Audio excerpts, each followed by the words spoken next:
జూపల్లి కృష్ణారావు గారు ఎక్సైజ్ మంత్రి గారు వాస్తవాలు ఒప్పుకున్నందుకు వారికి ధన్యవాదాలు. 7,000 కోట్లు పెంచుతున్నాం.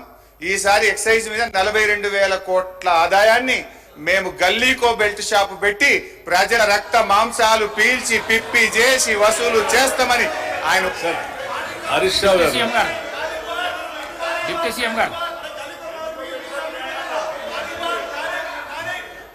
అధ్యక్ష అధ్యక్ష హరీష్ రావు గారు ఇంతకుముందు లెజిస్లేటివ్ అఫైర్స్ మంత్రిగా కూడా చేశారు, ఫైనాన్స్ మినిస్టర్గా కూడా చేశారు.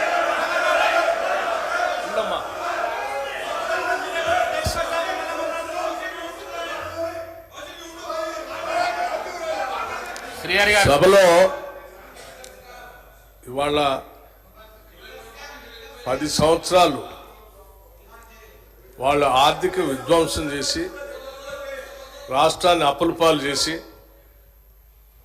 అసలు ఈ రాష్ట్రంలో పనిచేస్తున్నటువంటి ఉద్యోగస్తులకి జీతాలు కూడా ఇవ్వలేనటువంటి కటకటలాడే పరిస్థితులు ఈ రాష్ట్రాన్ని నెట్టేస్తే ఇప్పుడే కొద్దిగా ఘాట్లో పెట్టి నెల నెల మొదటి తారీఖున వాళ్ళ జీతాలు ఇస్తూ ఇటు వ్యవసాయాన్ని, సంక్షేమాన్ని, పరిశ్రమల్ని, హైదరాబాద్ నగరాన్ని, మహిళల్ని, యువతని అందరినీ దృష్టిలో పెట్టుకొని ఒక ఆలోచనాభరితమైనటువంటి బడ్జెట్ను ప్రవేశపెడితే రాష్ట్ర వ్యాప్తంగా ప్రజలందరూ హర్షిస్తూ ఉన్నారు.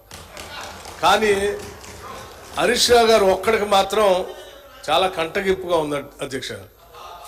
ఏంది రాష్ట్రాన్ని బాగు చేయటం కోసం ఇట్లా బడ్జెట్ పెడతా ఉన్నారు, మాలాగా ఆదాయాన్ని అంతా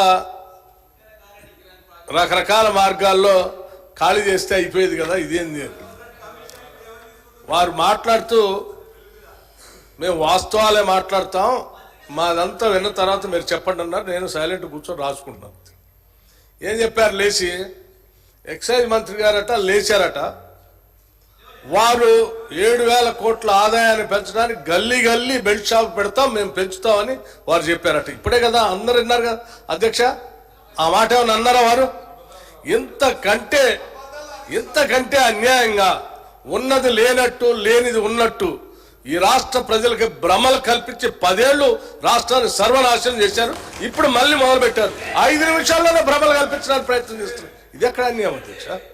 మీరు వాస్తవాలు జాగ్రత్తగా రాష్ట్ర ప్రయోజనాల కోసం క్రిటికల్ ఎనాలిటికల్గా మేము పెట్టిన బడ్జెట్ మీద ఇగో దీన్ని పెట్టారు, ఈ శాఖకి ఇది సరిపోలేదు, ఈ శాఖకి తగ్గించారు, ఈ శాఖ పెంచారు, దీనివల్ల యువతకు నష్టం అవుతుంది, దీనివల్ల 72,000 కోట్లు పెట్టడం వల్ల వ్యవసాయానికి నష్టం జరుగుతుంది, అంత పెట్టకుండా ఉండాల్సి ఉండే, మాలాగా ఏదో 15,000-20,000 కోట్లు పెడితే బాగుండేది, లేకపోతే హైదరాబాద్ నగరానికి 10,000 కోట్లు పెట్టారు, ఎందుకు పెట్టారు అనవసరం, దీన్ని గాలికి వదిలేస్తే మాలాగా కొద్ది వర్షం రావడం వల్ల మొత్తం మురుగునీళ్ళు అంతా రోడ్డు మీదకి వచ్చి ఇబ్బంది పడేవాళ్ళు, అట్లా చేయాలి. కానీ ఇదంతా ఏందని చెప్తే కొద్దిగా బాగుంది. ఇవన్నీ వదిలేసి ఏదేదో మాట్లాడుతున్నాను. నేను ఇప్పటికి కూడా చెప్తాను, మీరు చెప్పేదాన్ని ప్రతిదాన్ని వింటాను.